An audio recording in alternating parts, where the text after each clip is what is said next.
はい、こんにちは、小島漁師浜湯です。今回はですね、よいしょ。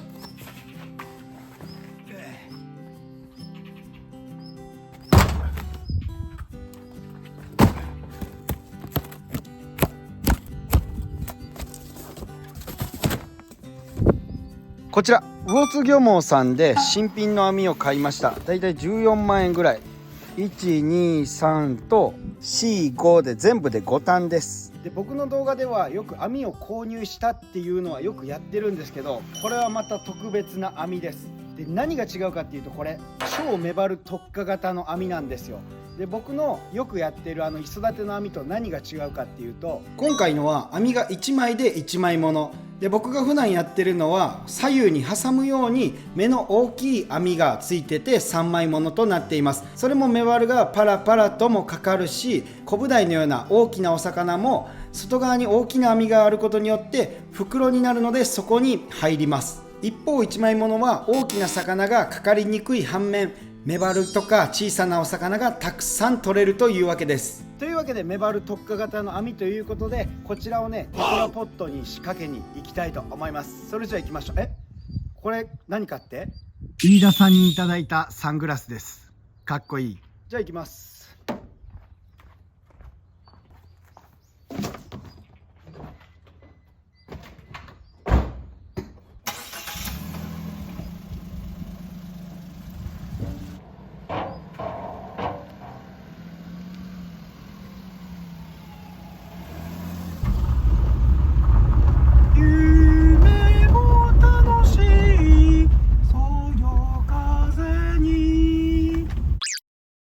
はい、じゃあ到着しました。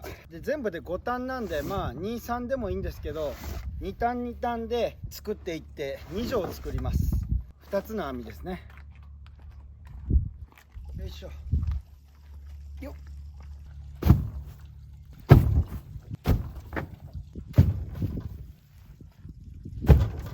じゃあ早速つないでいきます。で、メバル特化型の網はですね、僕も使うの初めてじゃなくて、おじいさんも結構やってたんで、やっぱメバルはね、ほんとかかるんですけど、その他の大きいもんが案外かからなくて、でもこう頭の先になんかトゲトゲがいっぱいついてるアコウとか、そういうのは多少大きくてもかかるような感じですね。じゃあまず網ほどいていきます。網と網をつながないといけないんで、ほどいて、で幅を端に置いて、でここもほどく。で、この網のねじりを直し持って、でここも岩側もほどいて、沈止コードですね。沈固コードじゃなくて沈止コードです。沈む子供って書いて、あんまちょっと縁起は良くないんですけど、沈むコードって書いて沈止コード。中に鉛が入ってます。よし。でこれで一旦伸ばせたら、手前に手繰り寄せていきます。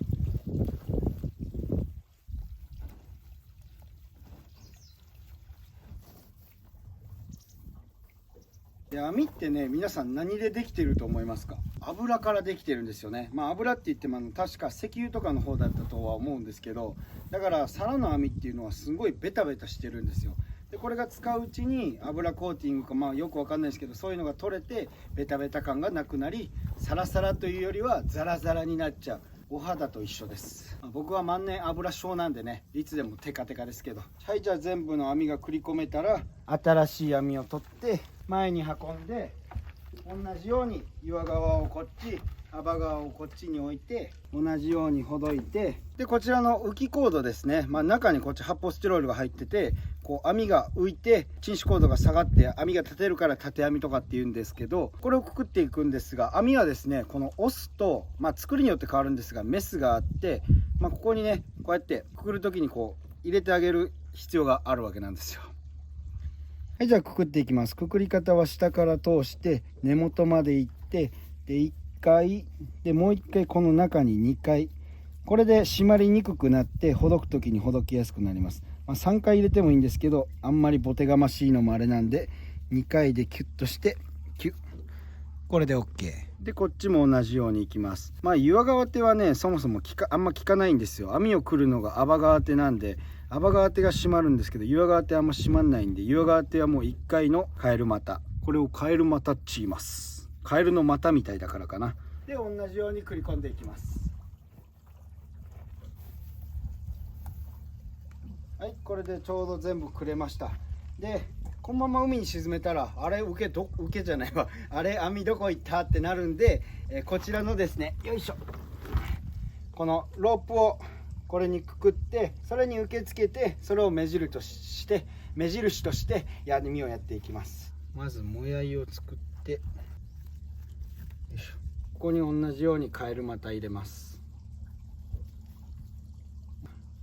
よし、こんな感じで、漁師はよくね、長さを測るのにヒロとかって言って、だいたいこれ1ヒロ2ヒロっていうんですけど、1メーター50換算ですね。2ヒロだったら3メーター、10ヒロだったら15メーターぐらいで、手の長さによって全然違うんで、これは自分の長さを覚えとかないといけません。僕は手が激短いんで1メートル50換算でやってますね。でロープもそんなこれ長くないんで、もう全部使っちゃいます。で受け取って、でこちらの受けにカエル股の引きほどき、こうくくると抜くと簡単にほどけるよってやつです。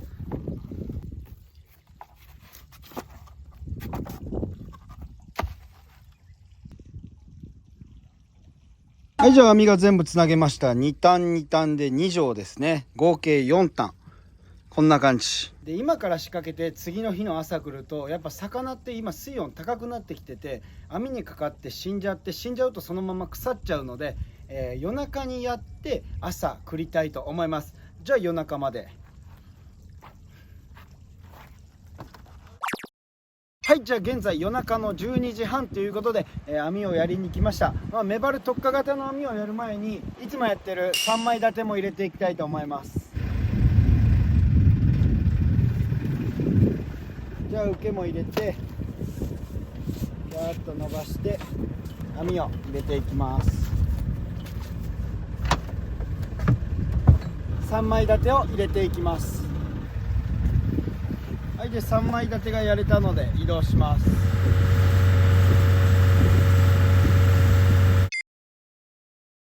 でこういうのって結構際やらないと、メバルとか特にそうなんですけど、磯の際やらないとメバルってかからないので、際を攻めていきます。操船技術が必要です。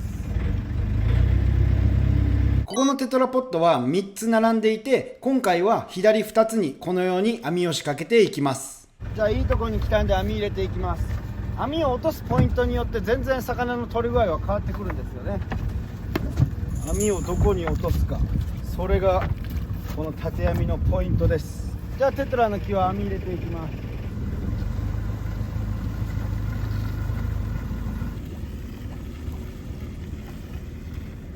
でここちょうどテトラの曲がり角なんで、曲がり角は船を一旦前にして、この際もきれいに攻めていく。たまにね、こうテトラが崩れて石が出とったりするんで、それにペラぶつけないようにしましょう。こういうのにぶつけると大変ですからね。まさに際を落としていきます。やっぱこういうボコボコだから魚の住処とかになってるんですよね。この際に中に入ってる魚を狙っていきましょう。おっと危ない、近く寄りすぎたらちょっともう人力で離します。こうやって危ねえ危ねえ、ペラも当たりそうで怖い。これで1枚目の網終了です。紐が長すぎる場合は縮めて、で入れていきます。はい、じゃあ場所を移動して2個目も入れて、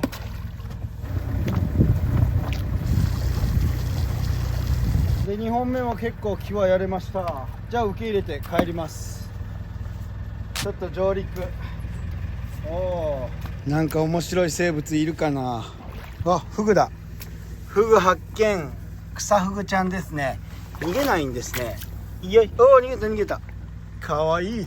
なんか面白いもんねえかな。テトラってすんげえ面白いからな。なんかポツポツね、目みたいなのが光ってるんですけど、多分全部エビ系ですね。わあ、楽しい。あ、ナマコだ。ナマコがいる。ほら、ナマコ。なんかメバルがいるそうです。あ、これはヒザラガイですね。多種多様な生物が生息しています。ちょっとお子さんが来るには危ないかもしれないな。大人の遊び場といった感じでしょうか。ここにはエビがめっちゃいますね。ここにもでっかい赤ナマコがいる。ナマコは取っちゃいけないんで取れないんですけど、おまけにもう4月というか今5月なので、ナマコも卵を産んで今値打ちないですね。そしてここには紫貝もありますね。僕が動画で食べた美味しいムール貝みたいなやつですね。美味しいんですけど、こいつはね世界の侵略的外来種100選に選ばれてて、昔ね外国船で日本に入ってきて、今ではなんか魚がいる。なんだこれは。グレだな。で話戻るんですけど、今ではですねいろんな東京の海洋人工物にへばりついてて、およそ7割ぐらいだったかな、ムール貝で占領されているそうです。でも美味しいからね、みんなで食べちゃえばいいと思うんですけどね。よし、じゃあ船に戻りますか。じゃあ今から帰って翌朝5時に来たいと思います。翌朝っていうか今日朝ですね。今日朝って聞くとなんか篠宮家具屋さんの今日甘を思い出します。甘口じゃんって。知らない人ばっかだかな。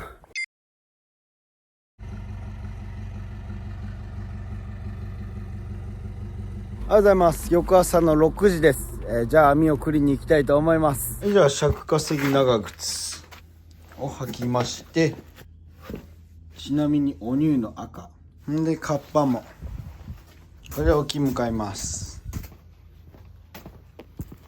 もう雨降らしが出てる時期ですね。雨降らしはですね6月の梅雨時期頃になると出てきます。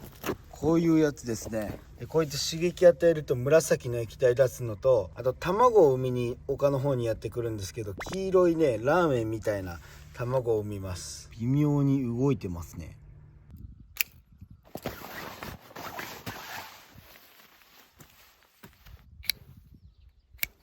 はい、じゃあ沖行きます。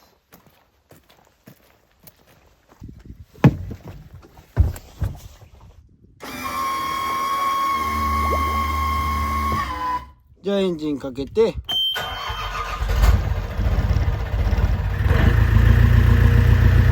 出動していきます。はい、それでは昨晩メバル特化型の網を仕掛けたテトラポットへ向かって船を走らせていきます。船を走らせることおよそ20分、テトラポットが見えてきました。ちなみにテトラポットは消波ブロックと言われ、波の影響による海岸線の浸食を防ぐために設置されています。また構造上多数の空間があり、海藻も生え魚の住処となっていることから魚礁の役割も担っています。すごいですね。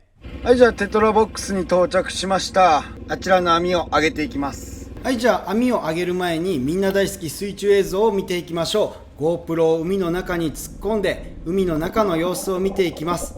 テトラポットが奥にちょっと見えますね。で海藻も、さっき言った通りいっぱい生えてて、魚も数匹かかっているのが見受けられます。それじゃあ網を上げていきましょう。まず受けを掴んで、それをローラーにかけて、ローラーにかけてないですね、網を巻いていきます。で巻き始めから早速1匹目やってきました。黒メバルです。で1匹来たと思ったら、その後立て続けに2匹3匹とメバルがまさに鈴なり状態で小さなタイもやってきました。もちろんこちらはリリース、大きくなって帰ってきてください。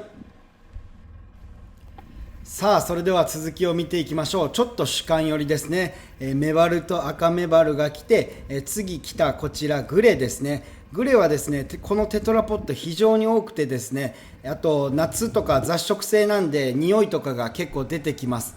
だから相場としてはやっぱ黒メバルの方が圧倒的にいいです。なんならね本当もうただぐらい安いんですよ。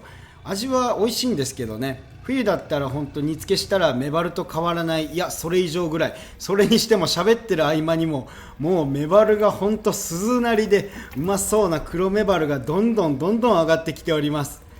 アコもやってきました。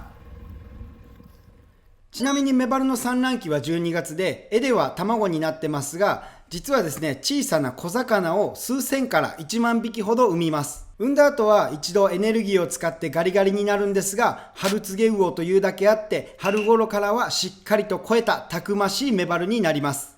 メバルの名前の由来は目が大きいことから漢字でメハルと書いて、そこら辺から来てるんですが、目が良さそうなんですけど、実際視力は 0.1 から 0.2 程度とされています。で視力がいいのはマグロ、カツオ、カジキ類で、その子たちはね 0.3 から 0.5 ありますね。オニオコゼはどうでしょう。それでは水中の様子に移ります。奥のグレにご注目ください。やっぱ一枚もんだからね、網のかかりが甘くて、ちょっと目合いより大きい魚だとあんな感じで逃げちゃいます。しかし大量の魚がかかっている様子が見えますね。海の中の水族館やで、これはで、出港前に見たアメフラシがいますね。梅雨の時期とかにあれですね。でもそれ説明したのかな、ちょっと忘れちゃったけど。で、紫の液体が出てます。で、なんかちょっと臭いんですよね。で、大きいマダイがやってきました。で、一枚もんだから全く目にかかっておらず、簡単に外せます。もう口のところにちょこっとかかってただけですね。イケメンを開けて生かしておきましょう。で、次来たのはこちら、稲ごちですね。稲の時期に美味しい。情報はそれだけです。食べてみると淡白ですね。青ナマコが来て、次に黒ナマコも来ました。立派な黒さですで、アジゴも来て、その後一生懸命網を繰り進めてメバルゲッツ。ここから少し早送りで見ていきましょう。たくさんメバルが来てたんですが、始まりがあるものには終わりがあるということで、網繰りが終了しました。こんなにもたくさんのメバルが取れましたね。はい、じゃあ1枚目終わりました。メバル特化型にふさわしい量でしたね。結構取れた。久しぶりだ。じゃあ2枚目繰りいきます。はい、それじゃあ場所を移動して2枚目の網を上げていきましょう。こっちの方は果たしてどうなのか。同じテトラポットでもやっぱね、ちょっと違ったりするんですよね。ネットを回して網を巻いていきます。で、上げると同時に早速1匹グレが来て、で、アコウとメバルですかね。で、その後も鈴なりでやってはきてるんですが、7割ぐらいがグレです。これまだ1枚もんだから外しやすいですけど、3枚もんだと全部袋入ってるのでめちゃくちゃ外しにくい。で、さらにテトラポットの際を今やってるので、テトラポットから離しながらやっていかないと後ろのドライブが当たっちゃって、もういがむんですよね。ペラとかがいがむとあんまよろしくないので、気をつけながらやっていきます。磯回りの漁師さんあるあるだと思うんですけど、絶対ね、磯回りやってる漁師さんはなんかドライブとか船外機とか一度はなんていうのかな、走ってる時とか網やってる時とかぶつけたことあると思います。で、走ってる時に船外機石にぶつけるとカーンって跳ね上がるんですよね。一応の安全装置みたいなもんです。さあ、そうやって話している間にもメバルが鈴なりで来ております。で、全部黒メバルに見えるんですけど、実はこのテトラポットなんかちょっと青っぽいメバルとかもいるんですよね。そういうのも結構混じってます。で、今磯にかかってたんですけど、磯にかかってたとこはやっぱメバルがたくさん取れますね。いっぱい、もうすごいいっぱい取れてます。で、そろそろ喋ることもなくなってきたんで、ここから早送りでダイジェストで見ていきましょう。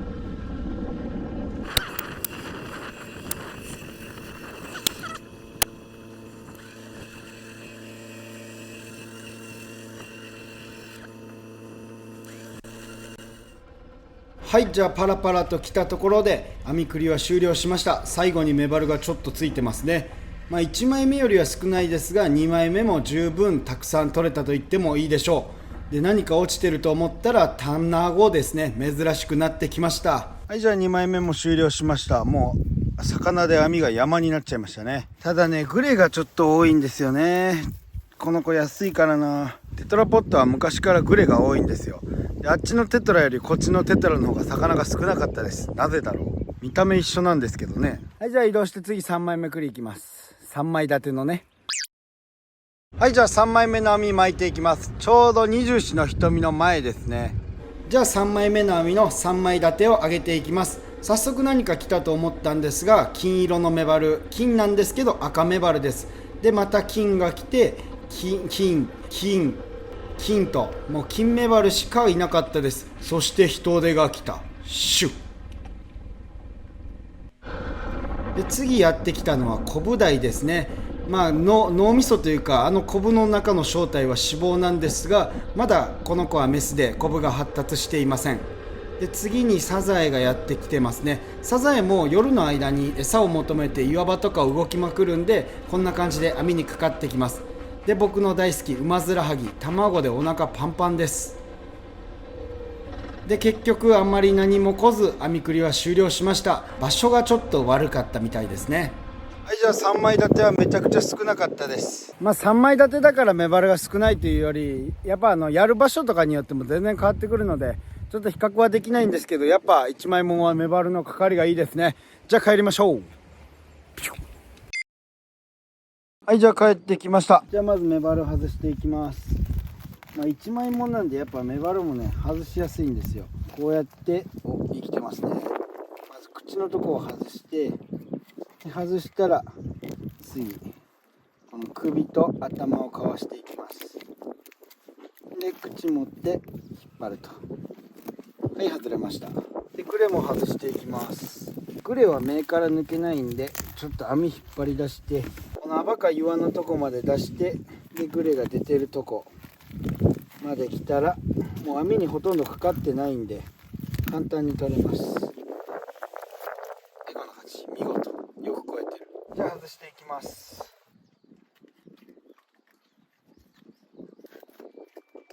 はい、じゃあ火も照ってきたので氷準備して水入れて魚を冷やしながら外していきます。はい、じゃあメバル外し終わって、網をこのように繰り返ってで外せたメバルがこれですよ。はい、じゃあ全部でこれだけのお魚が取れました。見ていきましょう。まずアコウ、マダイ、ウマヅラハギ、こいつは卵パンパンなんで逃がします。アナゴ、コブダイ、マアジ、グレ、ガシラ、赤メバル、イネゴチ、そして黒メバルと青メバルです。で黒と青って何が違うかっていうと、これが青メバルなんですね。ちょっと青っぽい。これが黒ですね。これが普通のオキソメバルってやつで、こう並べてみるとちょっと違います。で味もこっちの方がいいとされてるんですが、まあ僕食べ比べたことないんで、知ってる方いたらコメント欄で教えてください。じゃあこれ氷水して明日一番持っていきます。で小さな魚はリリース。はい、ありがとうございます。船で仮眠しておりました。それで今から長瀬行ってきます。で長瀬行って明日市場ですね。じゃあエンジンかけて。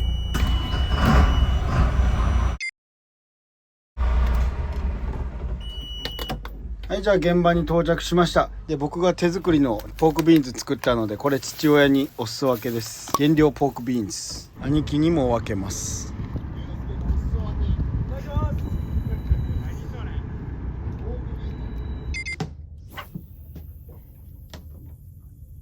なんか食った、なんか食ったぞ。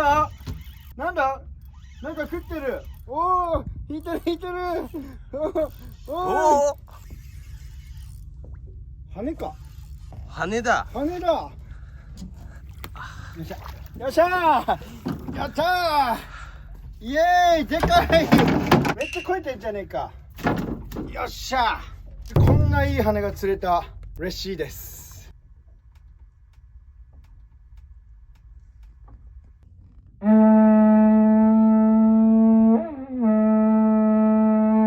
さあ見入れの時間だ。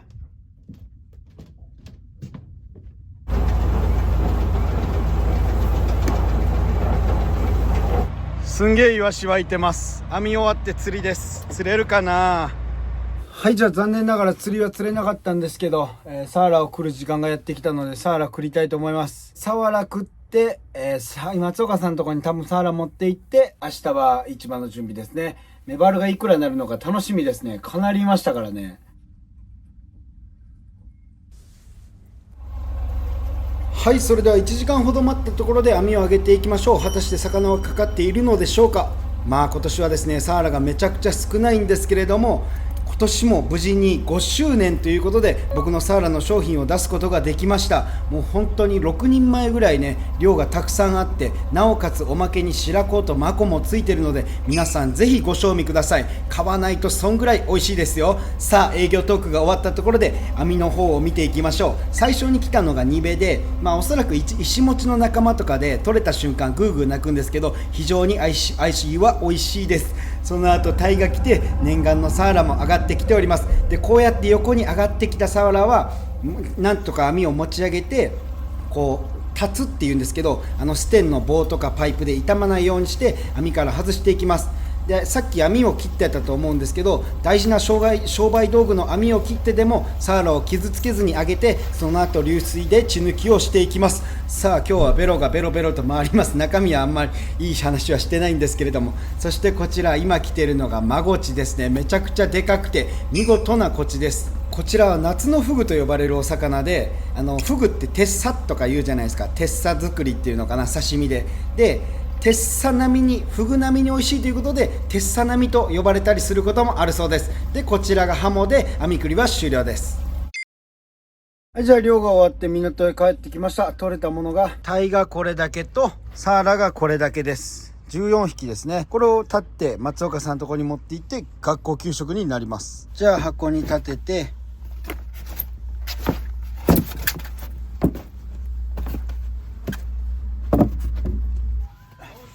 でこれを運んでいきます。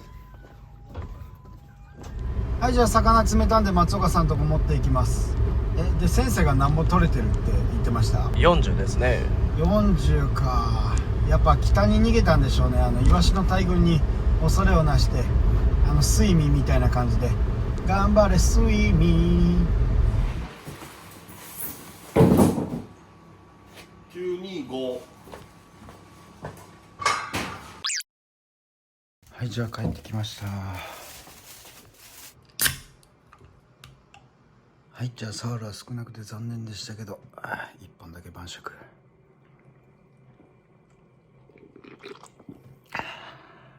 じゃあ明日4時に起きて市場の準備します。メバルが楽しみですね。サーラは少なかったけどね。おやすみ。はい、おはようございます。というわけで魚を立ちに来ました。現在朝の4時過ぎですね。ちょっと眠いんですが、メバルを出していきましょう。じゃあメバルを玉ですくって、そしていきます。じゃあ箱準備して大きさごとに分けていきます。だいたい大は大のゾーンに置いて、中は中のゾーン、小は小のゾーン。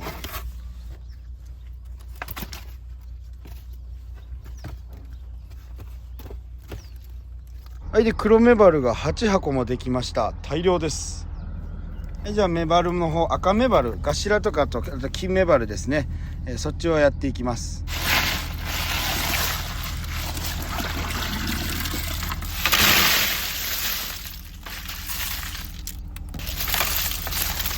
じゃあ同じように箱準備して種類ごとに分けていきます。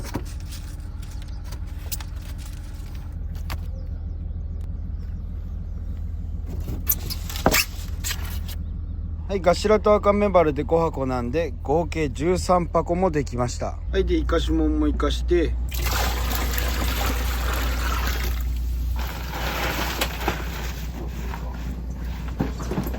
じゃあカバーかけて、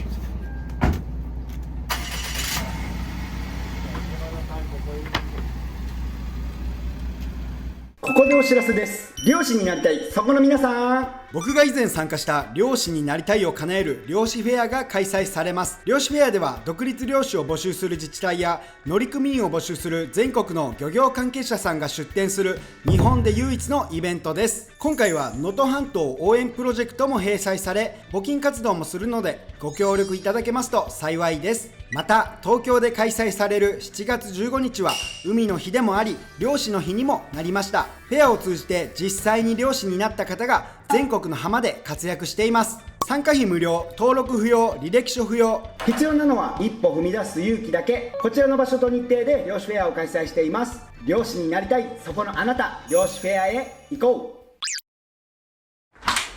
はい、というわけで帰ってきました。帰ってきましたと言ってもあれから1週間ぐらい経ってますが、で皆さん気になる市場の金額なんですが、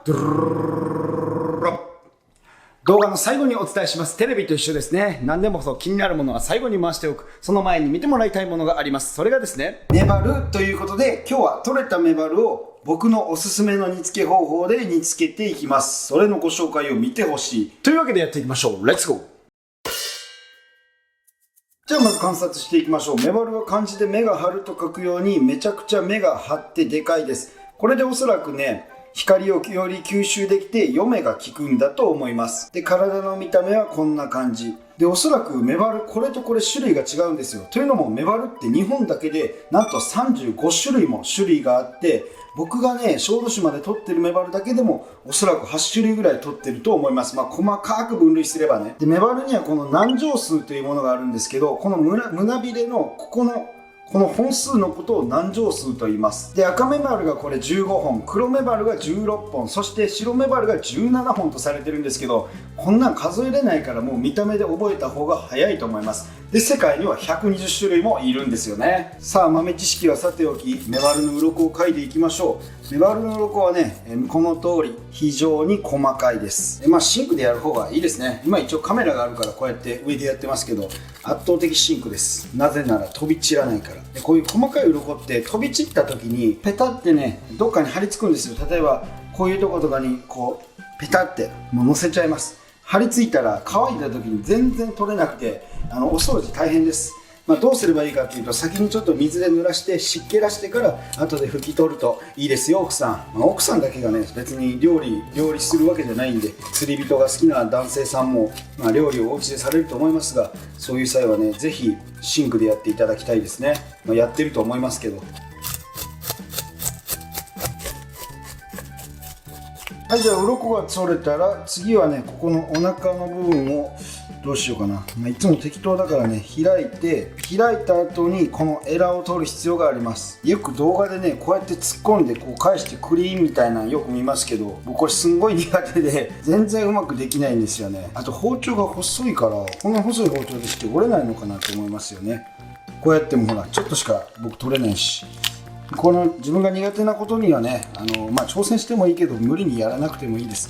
自分の各々のスタイルで突っ込んでこうぐじぐじすれば、まあ、必然的に取れるので大丈夫。お、結構やっぱこの時期いい内臓脂肪を持ってますね。はい、これでエラと内臓が取れました。で、さっきね、メバルの剣が刺さっちゃって、メバルってね、毒ないとかって言われたりするんですけど、微毒があるんですよね。だから結構痛い。後からじわじわ痛い感じ。これだったらね、アイゴとかに刺された方がギャッと痛いからまだマシかもしれん。それで大体僕、去年から魚関係、漁師の仕事関係で3回ぐらい縫ってるのかな。めっちゃ怪我するんですよね。だから結構痛みには慣れてきて、ちょっとね、魚の剣が刺さったぐらいじゃ痛いとも言わなくなってきましたね。痛いは痛いけど、そんないちいち痛っていうほどの痛みではない。はい、じゃあエラと内臓が取れたら洗って、正直エラとか新鮮だったら別に僕は取らなくて全然いいと思います。で、こんな感じ。はい、じゃあメバルの下処理の準備ができました。でね、腹はここまでしか切ってないんですけど、別にここ裂いても構いません。内臓が洗いにくいよって人はこうしても構わないけど、ただ見た目の問題ですね。ここがつながってた方が炊いた時にまあかっこいいよみたいな。で、切れ込みも入れたら入れたでまあ染み込みやすいとかあると思うんですけど、入れなくても染み込むっちゃ染み込むと思うんですけどね。で、入れたらね、冷める前にこう持ち上げようとするとよく割れちゃうんで、僕はもう入れない派です。まあ入れるのは自分のはい、じゃあ鍋を用意してメバル投入。で、僕いつもは家でも適当にやってるんですけど、僕なりに美味しいと思った調理法でいきます。まず水1で、次酒1入れます。全部酒でもコクがあって美味しいんですけど、やっぱちょっとね、会計に直結する問題なので、水をちょっと足してかさ増しです。で、酒1水1入れたら次醤油1で、みりんが 0.6 0.9 だっていうような気もする。レシピメモしてないんで。で、最後に砂糖が 0.4 です。これだけは覚えてます。で、火をつけて強火。